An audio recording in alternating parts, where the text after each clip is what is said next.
'cause I don't give a fuck what you say. Yeah, I'ma do shit my way.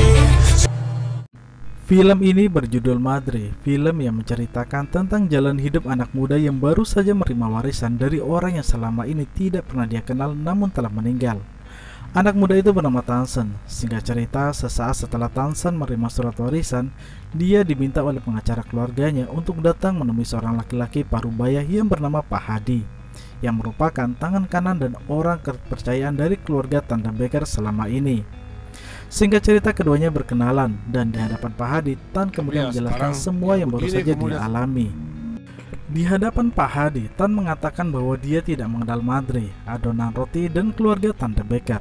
Namun warisan berupa kunci kecil yang baru saja dia terima memperjelas perkataan Pak Hadi bahwa Tan adalah penerus keluarga Tanda Beker yang mengolah biang roti bernama Madre. Mendengar hal ini, Tan hanya tertawa dan mencoba mengelak tidak percaya dengan omong kosong ini. Melihat hal ini, seketika Pak Hadi pun menunjukkan tentang fakta dokumen tertulis yang selama ini disembunyikan oleh kedua orang tuanya, bahwa Tan adalah bagian dari keluarga Tanda Beker. Kini gantian Tan tidak lagi bisa mengelak sebuah fakta baru, bahwa dia benar bagian dari keluarga Tanda Beker yang selama ini terpisah. Merasa bingung dengan fase kehidupan yang baru saja dialami, Tan kemudian meluapkan emosinya dalam sebuah catatan harian yang bernama blog, di mana catatan ini menarik perhatian seseorang yang tertarik dengan cerita Tansen. Mereka berkenalan sebagai sama penyuka cerita kehidupan yang berlanjut nantinya ke dunia nyata. Di hari selanjutnya, sesuai dengan tradisi keluarga Tanda Beker, Pak Hadi mengajarkan kepada Tan untuk membuat sebuah roti dari biang legendaris bernama Madre. Gerakan Pak Hadi yang sangat luas penuh perasaan tidak mampu diikuti oleh Tan yang terlihat kaku dan tidak bergairah. Lakukan tangan dan teriakan semangat membakar suasana pagi hari Tan dan Pak Hadi dalam membuat sebuah roti. Sesuatu hal yang baru saja dipelajari oleh Tan dari laki-laki parubaya yang baru saja dia kenal. Singkat cerita, setelah menunggu beberapa lama, proses membuat roti akhirnya selesai. Dan siapa sangka di saat bersamaan seseorang datang menemui Tan dan memperkenalkan diri sebagai Mei, seseorang yang baru saja Tan kenal kemarin malam via telepon. Pertemuan pertama Tan dan Mei masih penuh dengan cerita Madre dan Tanda Beker. Dengan penuh antusiasme yang ternyata seorang pengusaha tampak begitu terpesona dengan Tanda Beker. Dia pun menawar untuk membeli Tanda Beker yang selama ini mati suri tidak lagi berkembang. Tan tanpa pikir panjang setuju dengan tawaran Mei. Hanya Pak Hadi saja yang menolak tawaran dari perempuan tersebut. Adegan kemudian berlanjut saat Pak Hadi dengan jujur tidak setuju dengan keputusan Tan menjual Madre.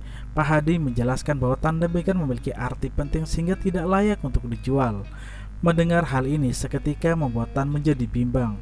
Oleh karena itu, menjelang proses akad jual beli, Pak Hadi mengundang kembali karyawan lama Tanda Beker untuk datang dan memperkenalkannya kepada Tansen. Para generasi lawas seketika menjadi heboh saat berkenalan dengan Tansen yang merupakan keluarga dari Tanda Beker. Namun tetap, scene selanjutnya menunjukkan rasa haru yang sangat luar biasa saat para orang tua ini kembali mengeluarkan biang Madre untuk terakhir kalinya. Tan memperhatikan dengan seksama bagaimana cara mereka memperlakukan Madre, di mana kemudian akhirnya Tan membuat sebuah keputusan kembali terkait Madre.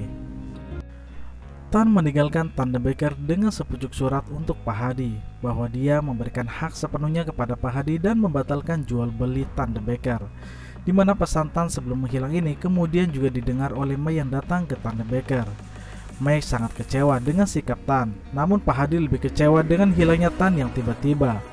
Namun mereka berdua sadar bahwa tidak bisa melanjutkan apapun tanpa kehadiran Tansen. Bahkan saat para orang tua meminta Pak Hadi menjalankan kembali Tanda Beker tanpa Tansen, dia dengan tegas menolaknya. Pak Hadi masih tahu diri bahwa dirinya bukan orang yang berhak untuk melanjutkan roda ekonomi Tanda Beker. Scene kemudian berpindah ke sebuah pantai yang penuh dengan ombak tinggi. Seorang laki-laki berambut reggae terlihat menatap arah pantai tanpa dia sadari ada sosok perempuan yang datang mendekat ke arahnya. Seketika Tan kaget dengan kehadiran Mei. Tan juga bisa menebak tujuan kedatangan gadis yang baru saja dia kenal ini. Namun Mei membantah bahwa dia datang kembali untuk melakukan negosiasi. Sebaliknya Mei mengatakan bahwa dia hanya ingin liburan bersama Tan di pantai ini. Namun sayang, kebersamaan Tan dan Mei di tempat ini tidak terlalu lama. Keesokan harinya Mei berpamitan untuk kembali ke Bandung. Sebelum pergi, terjadi perselisihan di antara mereka berdua. Tan tidak ingin kembali, namun Mei meminta Tan untuk kembali, namun bukan untuk menjualnya, melainkan kembali untuk menghidupkan Madre. Keduanya memiliki ego dan akhirnya Mei meninggalkan Tan dalam penuh emosi dan berpikir tentang kata-kata dari si Mei. Dan benar saja, beberapa saat kemudian Tan kembali ke Thunderbaker. Kini ia kembali untuk menghidupkan kembali Madre sebagaimana Mei ucapkan. Walaupun masih terasa bimbang, namun Tan tetap kembali. Tidak hanya itu, Mei begitu setia menemani Tan untuk menghidupkan kembali Thunderbaker bersama para orang tua yang sangat setia dengan Thunderbaker milik keluarganya tersebut. Di hadapan Mei, Tan dengan jujur mengatakan bahwa dia kembali ke Madrid dan menghidupkannya karena dorongan dari Mei yang sangat antusias untuk melihat Thunderbaker kembali hidup. Entah bagaimana rasanya dan sepertinya Tansen menaruh hati kepada gadis yang selalu ada untuknya. Sosok gadis yang begitu menyenangkan, optimis dan memiliki banyak ide untuk menghidupkan lagi Thunderbaker. Scene kemudian memperlihatkan Tan yang bangun pagi dengan penuh semangat untuk mengembalikan Thunderbaker, di mana Tan mengumpulkan kembali Pak Hadi dan para orang tua lainnya untuk mengatakan bahwa dia membatalkan niatnya menjual Madre. Mendengar hal ini semua orang bersorak bergembira, apalagi saat mereka tahu bahwa Madre kembali akan membuat adonan roti dan menuju kejayaan seperti masa lalu. Kerjasama antara Madre dengan Mei membuahkan semangat baru dalam membuat roti dari toko Thunderbaker yang telah memiliki nama besar. Tansen dianggap sebagai pemimpin bagi orang tua dan juga pemilik yang ikut mencari bahan terbaik dalam membuat adonan roti.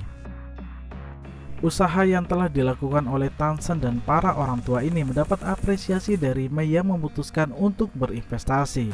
Mei pun juga berkunjung dan melihat langsung proses pembuatan adonan roti guna untuk membuat sebuah promo yang kembali memperkenalkan Madre dan Thunderbaker dengan wajah barunya. Upaya yang dilakukan oleh Mei langsung membuahkan hasil yang sangat luar biasa. Mereka mendapatkan orderan roti yang begitu banyak setiap harinya. Semua terlihat begitu bersemangat, seolah lupa bahwa mereka yang bekerja ini telah lanjut usia. Mari Pak. Pada malam harinya, Mei mengajak Tan untuk bertemu. Tan begitu bersemangat saat mendapat undangan makan malam dari Mei. Namun rupanya tujuan makan malam mereka tidak untuk membicarakan tentang perasaan mereka berdua, melainkan untuk meminta Tansen datang ke kantor milik Mei guna untuk mempresentasikan kembali Thunderbaker dan pembaharuan kerja sama mereka. Sebenarnya pada saat itu Tan sangat kecewa dengan makan malam tersebut, namun rasa kecewanya menjadi lebih besar saat harus datang ke kantor milik Mei di mana selama ini Tan tidak pernah menyukai hal-hal yang bersifat formal dan kantoran. Namun setelah kembali dibujuk oleh Mei yang datang ke toko Thunderbaker, pada akhirnya Tan mengalah dan menerima ajakan dari Mei. Terlihat senyum di antara keduanya yang terlihat sangat bahagia di bawah atap Thunderbaker saat itu. Gampang, sekali dua kali belum tentu. Aku mengeluarkan artis. Singkat cerita, Tan akhirnya sampai di kantor milik keluarga Mei. Tan terlihat gugup saat itu. Dia kemudian mendengarkan presentasi dari pemilik perusahaan bernama James, di mana tanpa Tan sadari ternyata James adalah kekasih Mei yang selama ini tidak pernah dia katakan. James kemudian mendesak Thunderbaker untuk membuat roti dalam jumlah banyak, namun Tansen menolaknya. Dia menolak karena dia sadar bahwa Madre saat ini baru tumbuh dengan jumlah pegawai yang telah lanjut usia. Mendengar hal ini, James menjadi kecewa. Dia malah menawarkan untuk membeli Thunderbaker dengan harga yang sangat tinggi yang akan diberikan kepada Mei sebagai kado pernikahannya. Mendengar hal ini, seketika Tan menjadi diam dan meninggalkan kantor milik Mei. Dia terlalu sakit dengan kecewa dengan fakta yang baru saja dia dengar. Sesampainya di Thunderbaker, Pak Hadi yang melihat Tansen terlihat langsung mencoba menghiburnya dan memberikan dorongan untuknya dan Thunderbaker, tanpa tahu bagaimana rasa kecewanya Tansen dengan perasaannya sendiri. Pak Hadi mengatakan bahwa demi kemajuan dan kebaikan Thunderbaker, Pak Hadi siap berada di posisi manapun. Dia merasa siap dengan perubahan yang terjadi. Mendengar hal ini, keesokan harinya Tansen membuat keputusan bahwa Thunderbaker tidak lagi bekerja sama dengan Mei dan perusahaannya. Mendengar hal ini, spontan wajah para karyawan menjadi lesu dan bertanya-tanya akan masalah yang terjadi. Namun Tansen tidak memberikan jawaban apapun kepada mereka, termasuk Pak Hadi. Ini masalahnya. Scene selanjutnya memperlihatkan Tan yang membawa sebuah tas untuk meninggalkan kembali Thunderbaker. Seketika Pak Hadi menjadi marah dengan perilaku Tan yang sepihak dalam membuat sebuah keputusan. Namun keputusan Tan sudah bulat, dia akan meninggalkan Thunderbreaker apapun yang terjadi. Di mana saat bersamaan Mei datang. Tanpa perlu pemberitahuan, Pak Hadi pun mundur dan meninggalkan Tan dan Mei untuk bicara bersama. Pada momen inilah kemudian Mei dengan jujur mengatakan bahwa sedari awal dia hanya ingin menghidupkan Madre dan Thunderbreaker. Madre memiliki arti penting dalam merawat ingatan, lebih penting dari sekedar perasaan. Mendengar ketulusan Mei, Tan sadar bahwa dia juga merasakan arti yang sama tentang Madre dari semua panca indera yang dia rasakan saat bersamanya. Ketulusan Pak Hadi dan para orang tua dalam merawat Madre membuatnya kembali sadar bahwa sudah seharusnya dia bisa mengedepankan Madre dibanding perasaan cintanya yang bertepuk sebelah tangan. Scene kemudian menunjukkan keduanya kembali bersama untuk menghidupkan Madre dengan penuh rasa haru dan air mata. Keduanya kemudian membuat adonan roti dari biang Madre, sangat syahdu dan menutup akhir cerita ini. Di mana scene selanjutnya kembali waktu membawa Tansen untuk pergi meninggalkan Madre sejenak. Thunderbreaker kali ini ada bersama Mei menjelang Tansen kembali datang pulang agar ke rumahnya nanti. Seperti menjaga ibuku sendiri. Dan film ini pun selesai di mana Thunderbreaker tumbuh menjadi sebuah toko yang besar. Para orang tua masih setia bekerja di toko legendaris tersebut. Bahkan Mei masih setia di toko tersebut hingga pada akhirnya dia bisa kembali melihat Tan yang pulang ke Thunderbreaker dengan rambut barunya. Thunderbreaker berubah sekarang. Terima kasih pada teman-teman yang sudah menonton konten jalan cerita film kali ini. Mohon maaf jika ada salah kata dan bahasa. Sampai jumpa di konten jalan cerita selanjutnya. Salam Ruang Sekilas Film.